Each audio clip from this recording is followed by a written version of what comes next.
Let's reset here on Reckless Speculation Thursday. Reckless Speculation. Because Declan Goff just sent us, during that scoop session with Doogie, an interesting tweet from John Heyman. Noted MLB. Is John Heyman Mount Rushmore of baseball insiders? Yeah, and I believe, is it Pat Royce who said if Heyman is saying it, he's right. He's got an in with the Twins. He's got an in with the Twins. Well, John Heyman is saying this. The A's and the Jays are among possibilities for All-Star Nelson Cruz. Can you imagine Toronto's lineup with Nelson Cruz? Toronto's lineup is ridiculous as it is. Dude. Vlad Jr. They've got basically all of like the kids of former really good baseball players. That'd be a fun team. Adding Nelson Cruz to it. Now they need pitching more than they need hitting, and so if they want, if to sweeten the deal, they wanted to take a Taylor Rogers or something. I could see it. Also worth noting here, the New York Post is saying the Mets deserve a pitcher like Jose Berrios at the trade deadline, but there's speculation and questions about the Twins' asking price potentially being too high. So, Judd, how do you take these latest developments in Twins trade speculation?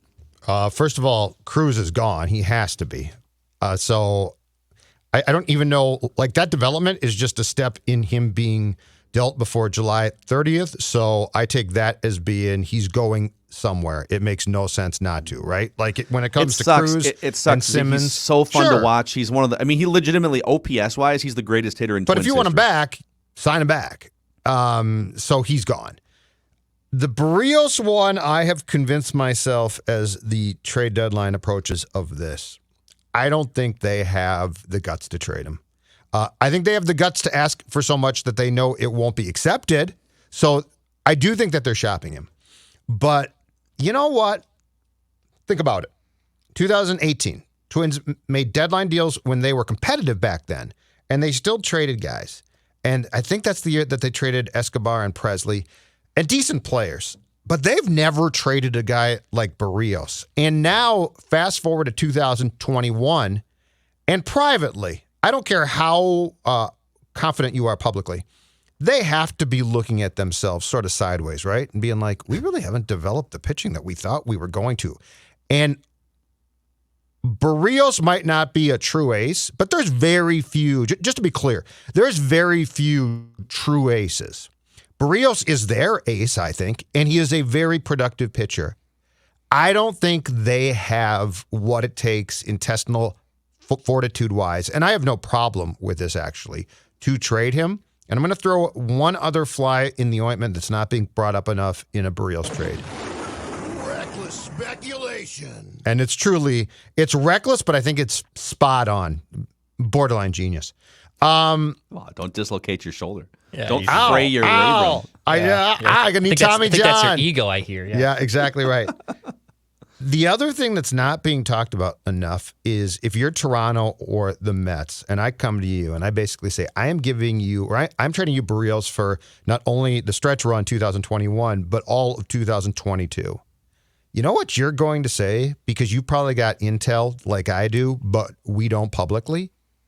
There very well might not be a 2022. Or if there is, it ain't starting in April. Like the probability of a lockout to me right now, if you look at how far apart these sides are, just fundamentally, to use that word again to get closer to our write that down. Philosophically. Oh, that's right. I'm sorry. Philosophically. And by the way, people asking about that, like you guys said philosophical like 10 times on yesterday's show. It's between weeks 1 and 5. Oh, okay, I was going to bring that up. And also, we use that as a jumping off point from that word.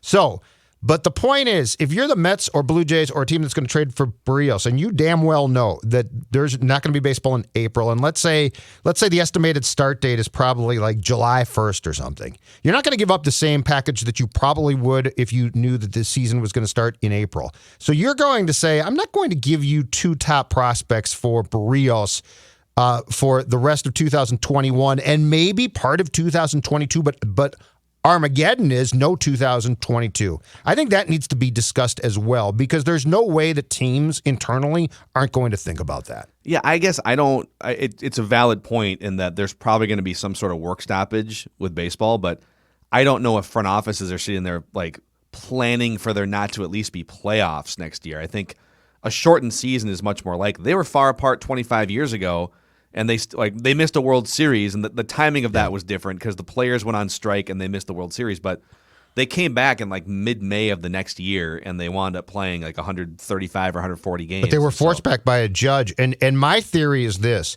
The only reason that Rob Manfred is employed in his current job is to break the union as much as he can.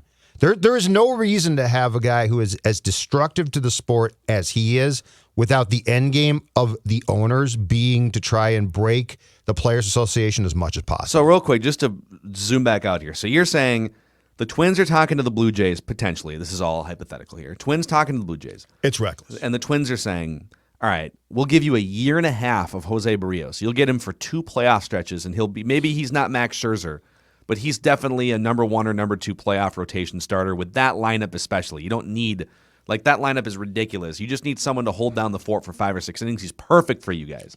And you can win right now. You can win a World Series if you get better pitching. And you're saying that part of the Blue Jays thought process could be, well, we know we're going to get him for this year, but hey, if things go haywire this offseason, there might not be a next year, and then his contract, that's where we don't know, would his contract toll, and then he wouldn't be a free agent until after 2023, or would they just get screwed out of having Jose Berrios in 2022? I don't know.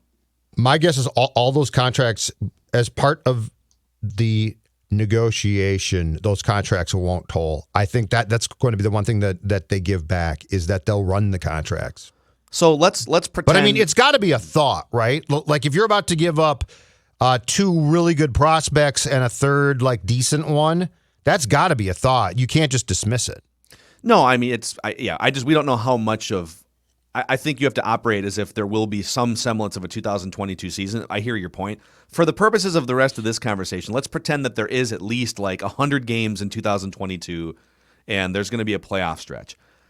How much? Because we just had Doogie on for Reckless Speculation Thursday, a scoop session, and he's saying the Twins feel like this is a blip on the radar. Hey, this is everything went off the rails. Half the clubhouse was wiped out with COVID. We had all sorts of. We had the Derek Chauvin trial that was right smack dab in the middle of the start of our season, and all this Bell stuff. Died. Yep. Mike Bell, beloved assistant coach, passed away. Just everything that could go wrong went wrong, and then players underperformed, injuries, etc. That once we get past all of that, there's going to be some changes, but 2022 is a bounce back year. I don't know. You talk about how wide is the window open at the trade deadline in 2019. Part of the reason why they were so conservative, even though they had the greatest home run hitting team in baseball history, was we don't want to shorten the window. We've got this. Look at all these players. We want to make sure the window is open for 5 years, right? And we don't want to trade everything. So we want to win, but we also want to win in 2 years.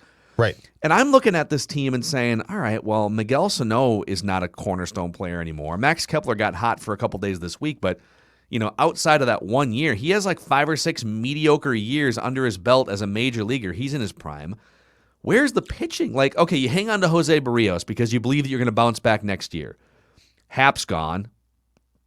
Pineda's gone. Shoemaker's already gone. What's your rotation? I mean, Maeda, I guess, is a 34-year-old coming back, but this is the worst season of his career right now. So I don't think you can depend on him being second in Cy Young. I think you slot him in as the 4th guy maybe for next year. So you're really banking on, you for sure need, if you keep Berrios, you for sure need 3 spots in your rotation to be filled with really good pitchers if you want to contend next year. Is Bailey Ober one of them? Is Jordan Balazovic going to come up by then and just be immediately effective? Duran has arm problems now. Yep. Who are you signing in free agency? Are you spending $100 million on someone in free agency? And even the bullpen, if you're looking at these guys, Taylor Rogers is 30, I would say you're probably going to trade Taylor Rogers. Where's the pitching coming from where you're going to bounce back next year and just win 90, 95 games again? And this is why I don't think that they have the cojones to trade Berrios. Because privately, they have to be saying that exact same thing. But don't you think? But wouldn't it be the opposite though? Yeah. But if Berrios is your only guy, and you're looking at this realistically and saying, "Oh my God," but they're not. So we're crossing our fingers on Maeda, and then we have 3 open rotation spots to fill from where? We're crossing our fingers. 2023 is the more realistic landing point. Well, he's a free agent. So wouldn't it be like, Declan, your thoughts here too, but like, wouldn't it be more likely that you should trade Berrios now if you feel like you can't build a rotation for next year? Yeah, give yourselves, and also it's not like you're taking chances on the J.A. Happs and Matt Shoemakers of the world. If you trade Jose Berrios, you're going to get top 100 prospects, guys who are project to be frontline starters. Odds are they're not going to turn into Garrett Cole. They're not going to turn into aces. But if you have Jose Berrios in 2022, and best case scenario, you're a 500 team, what good does it do to have a pitcher on a team that isn't achieving anything? I'd rather put those chips into 2023 and hope guys like Balazovic and, I know Johan Duran's a reliever, but your already pipeline guys are going to rise up. You can find someone in free agency. You have now 2 prospects you got from the Berrios trade. I think it makes a hell of a lot more sense to trade him now to push the chips into 2023 and possibly see what happens in 2022. Real quick, to be clear, I'd rather sign him to an extension than any of this. But that's ultimately up to, like, if he wants to hit free agency, then it kind of leaves you with no choice. So I don't disagree with your points. What I'm saying is I don't think that they have what it takes intestinally to trade him, though, and punt on and admit that they're punting on 2022, because I think Doogie's read is probably right. I don't necessarily agree with it, but I think Falvey probably thinks it's a blip. I can find pitching. I mean, keep in mind, he thinks he can find pitching. I'm just saying internally, if you trade Berrios, you are basically giving away the one thing, unless you consider Maeda to be bouncing back and be a sure thing for 2023. You're trading the one guy that you think is a sure thing for 2022, and you're probably going to justify to yourself, well, we think that we can still sign him. Phil, I'm with your point as far as what I think would be the smart move as far as examining things. And look, if Jose Berrios' camp has basically said, we want ace money, we want to break the bank, I'm probably done. But I don't think the Twins are. And I think the Twins are going to keep Berrios because partially they have to look at themselves and say, who else do we have? Like we could talk all we want about, well, look at who's coming, but they're not here yet. And the fact is there's no reason why, when you look at what they should have developed by this time, why they have not done more. Here's another thing. We've barely talked about the bullpen aspect of this, but that's, you need a great bullpen. If you want to win big in 2022, you're going to need a great bullpen. Here are the ages of the Twins relievers currently active on the roster right now, like that are suiting up right now. Here's how old they will be next season. Robles, who's a free agent, I believe, anyways, 31. Yes. Yeah, he'll be gone. Taylor Rogers, 31. Now, that's not ancient, but like you're getting to that territory where like your prime is 25 through like 31, right? Alcala is going to be 26. I still have high hopes for him, even though he's underwhelmed to this point. Duffy, 31. And boy, you can see the mileage on that arm now. Like, he is not the same dude he was a year or two ago, right?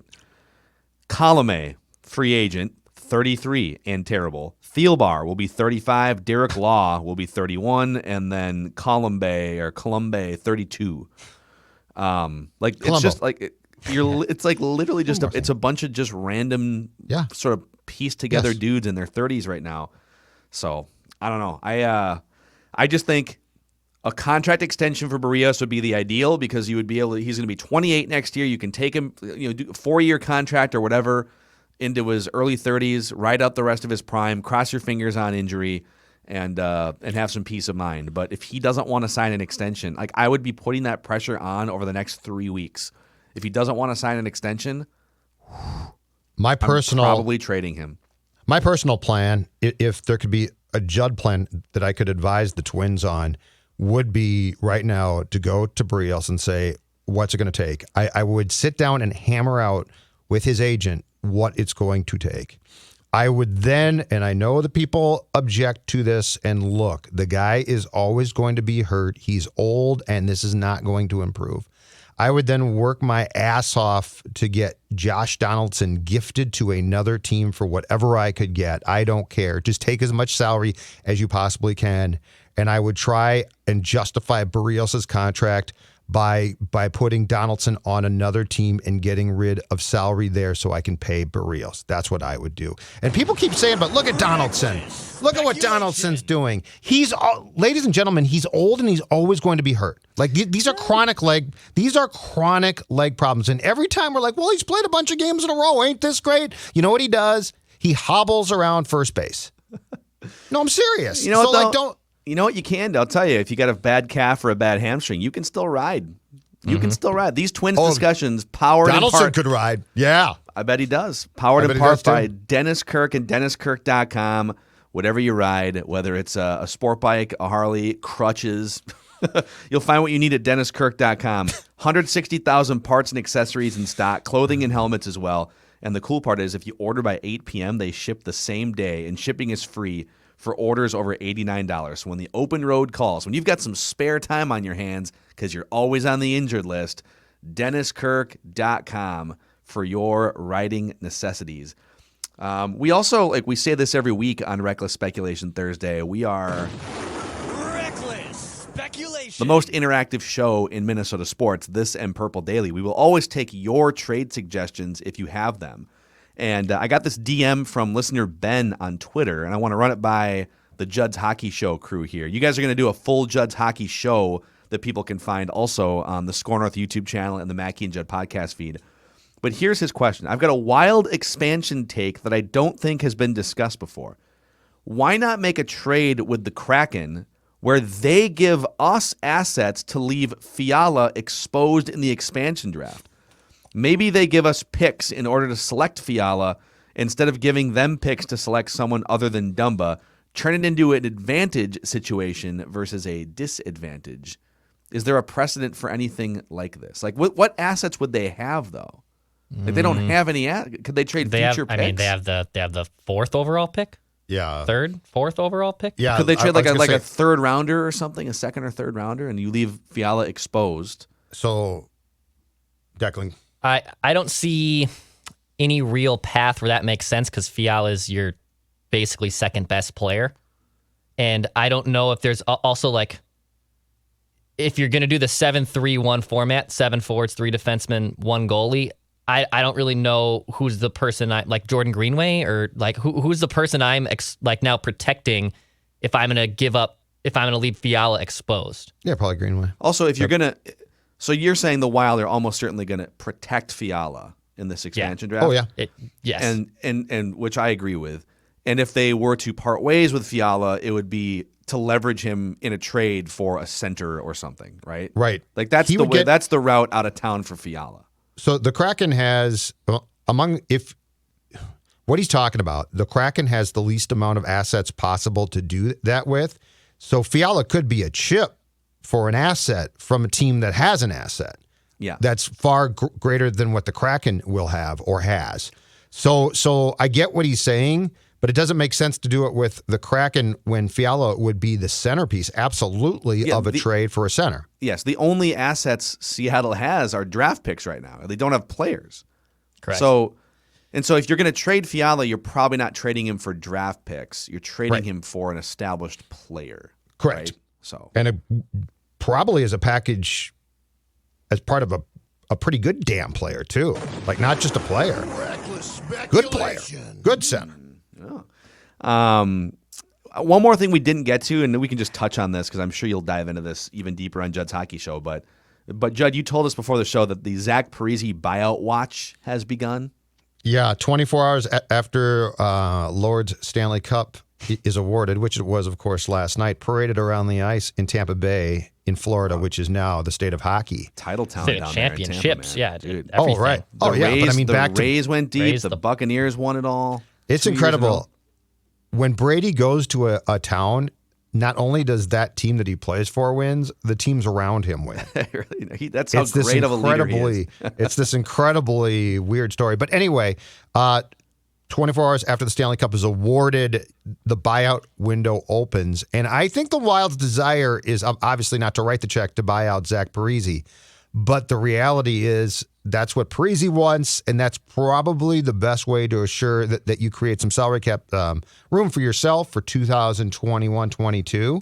So it will be interesting. I will not be shocked if they buy him out because trade-wise, with that contract, I don't think you're going to get a team to bite. What type of cap relief can you get in a buyout situation? Let me see here. I have got these notes for Judd's hockey show about what type of cap relief you can get. The Wild can enjoy a $5.2 million savings next season before his cap hit jumps up again for each of the next 3 years due to the nature of his back diving deal, according to the story that I am looking at right here. So you would get some immediate cap relief. It would catch up to you, but it catches up to you in a trade as well in some ways. So look, it's not perfect. I'll come back to what I told you guys when Zach Parise was a healthy scratch in the playoffs. I don't see how he can come back here. So, because you're going to start scratching him again? It's tough to put. Bill Guerin has worked so damn hard to change the culture and tone of this team. Yeah. I don't see a way, just as far as from a human being standpoint. So not the pieces, but just as far as how people feel and the dissension it would cause, Dex, I don't see how you bring Parise back. I don't either. He doesn't fit the game, and I don't care that he came into the lineup and scored 3 postseason goals in a first-round playoff exit. That's just I know a lot of people are like, oh, it's a great story. Look at him. And what would have happened if he would have played the first 3 games? Nothing.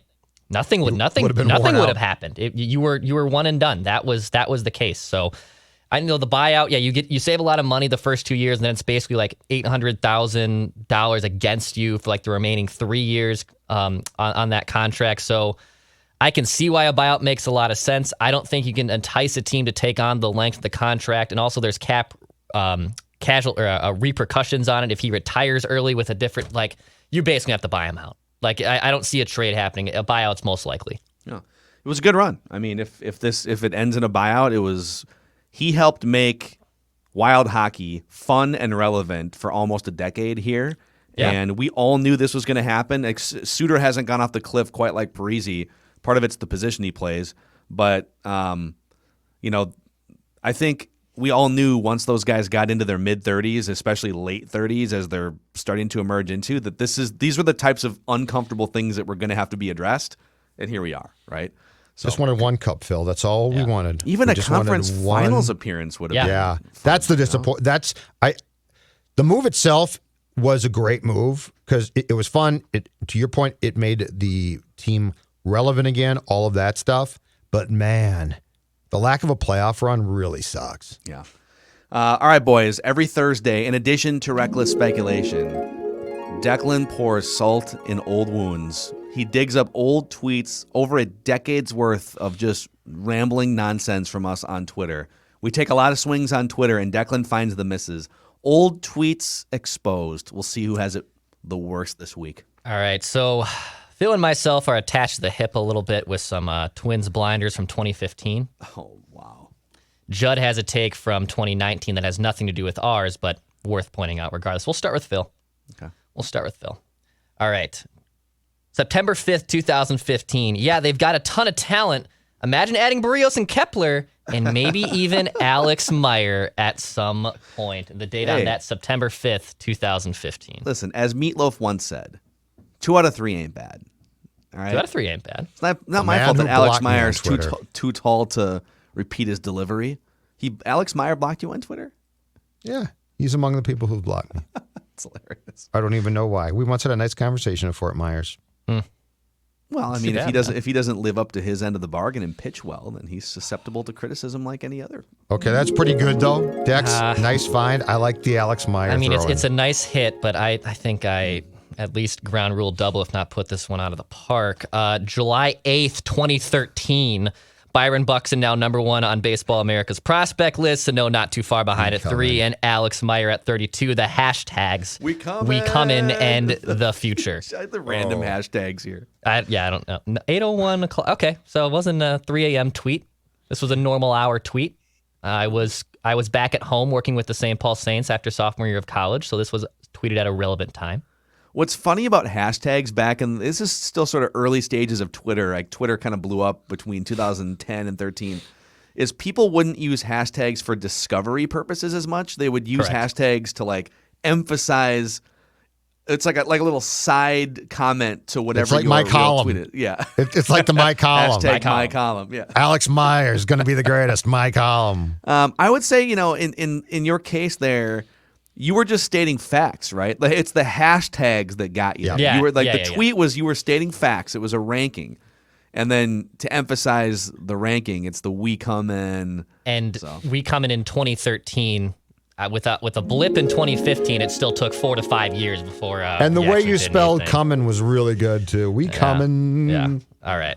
All right, Judd Zolgad. All right. We'll see if this takes the cake. August 13th, 2019, Marwin Gonzalez is the ultimate pro. In retrospect, this is awesome since we found out he Yes. cheated badly. Yeah. All right. I know how he's much a you love cheater. Marwin. He I did love underachieved with the Twins. He played a bunch of positions, I guess. I thought his first year with the Twins in 19, he was really good. And then in 20, he definitely was not what we thought he was going to be. But then it turned out he cheated too, which is what I think makes this a special tweet for me. Yeah, I mean, they signed him in part because I think it was 2017 where he hit like 300 and just put up a bunch of ridiculous numbers. Yeah, because he knew what pitches were coming. Didn't someone do a study and show which hitters Yes. benefited the most from, like, which hitters got the most All right. trash can bangs? And he was number 1 on the list. Yeah. I forget who suggested this to me, but in retrospect, have we gone back and viewed any tape or recordings from the 2019 season to know if there might have been some, let's just say, tips that Marwin might have given his new teammates? It is interesting that they became the Forget who greatest said that. power hitting team in history and then fell off a cliff the next 2 years. I mean, they were still a good offense, but it is weird. Like Max Kepler, that was your only good season. Why? Garver had, Miguel Sano, that's your only. and I'm not productive season. saying Why? any. I'm not saying. I just was. I was told. I forget who said this to me, but they're like, it's interesting. Marwin Gonzalez showed up, and all of a sudden, bada bing, bada boom. There are other ways too. Last night, a clip surfaced. I think it was the Giants and the Reds last night. I don't know if you guys saw this on social media, but Yastrzemski, the grandson of Carl Yastrzemski, is it Mike Yastrzemski for the Giants? Yeah. So there, he was on the Reds. Basically, caught him tipping either pitches or locations to the hitter, and it was a fascinating video. But this isn't in the category of like using electronic devices and cameras and technology to cheat. This is the old school way of cheating. So it's more gamesmanship. Yes. And it's allowed in the unwritten rules. So he's standing at second base, and he's got his helmet on. He's standing at second base. And as the catcher gives the signs, and the pitcher will look over at him at second base, and then once the pitcher turns his head back to home plate and gets the sign, if I couldn't tell if he was tipping location or off speed, but every time there was a breaking ball away, right before the pitch was thrown, he would do this. He'd turn his helmet and hat, like he'd turn his head to the left real quick, Interesting. and then look back at the catcher picked up on it, and the pitcher picked up on it, and they were chirping out at him. And he kept doing it anyways. And they changed their signs like 5 or 6 times, literally during the one at bat. Like they each had these little cheat sheets, the catcher and the pitcher, as to like what set of signs. They changed it minimum 3 times during the at bat, and he still kept. So I think he was tipping location. Location, yeah, because you can't change that. Yeah. So kind of interesting. I don't know. I think Maybe I might win. Judd That's wins a- for sure. Yes. Yeah, I think you win. Marwin too. Gonzalez is the ultimate pro in retrospect of all that we know might be. I did love him that year. Confident statement too. Just the ultimate pro. But, well, look, I didn't know he cheated. I think that was before we found out, right? Yep. So Did, there did it we is. find out in Old- like February 2020? I thought it was it Yeah. 20? Yeah, and then the pandemic hit, and those guys got off the hook. Yeah. Yeah. So there Wild it year. is. Judd Zolgad, the winner Thank of this you. week's Old Thank Tweet you. Exposed. Yeah, thanks to everyone hanging out with us on a daily basis here on both Mackey and Judd and Purple Daily. We have the last 4. So this is ridiculous. We saw 123% year-over-year growth with Score North podcasts, June of 2020 to June of 2021. Thanks to all you guys, whether you consume us on via podcast platform or on our YouTube channel. Regardless, we'd love to hear from you. Comment on the YouTube comment sections and send us messages on Twitter, Instagram, TikTok now as well. And if you want, the Score North app has a feedback section too. So good times today. Did you guys get your reckless speculation fix? Was that? We're doing TikTok now? Yeah, we're doing a little Yeah. TikTok. Yeah, Hold on a second here. We're basically Yeah, we're cutting set up me videos of you on the show and just making you look like Can a I do fool dance on videos? TikTok. Yes, please do. I'm more than willing to look like a fool. That's not a problem. That's I mean, that'd be great. Little Judd dance just videos. like 3 times a week, if you could just send Declan just a random 30-second dance video. I just great. did yesterday a insane Judd Zolgad video purge on my phone memory storage. Had to have deleted 100+ Judd selfie videos from my phone storage. Not exaggerating. You should have Probably sold 100 of them. those Morning as that Judd. thing that they sell now. What are those things called? NFTs? Yeah, you should have sold them as Judd NFTs. It would have been worth something, my man. I love it. If you want, Okay, if I'll you do want dance Angry Judd in videos his for car, TikTok. Morning Judd NFT. Me and Stella. We'll dance. All right, Dex? Just Okay. waltzing throughout the living room. Yeah, I like it. I can see it. All right. Good talk today, boys. Mackey and Judd. Bye. Tomorrow on Mackey and Judd, Feedback Friday and also Romcom Rewind. I'm And excited. we'll be diving into one of the great 90s Watching tonight. rom-coms, My Best Friend's Wedding. So Watching tonight. turn in your man cards tomorrow. See you guys.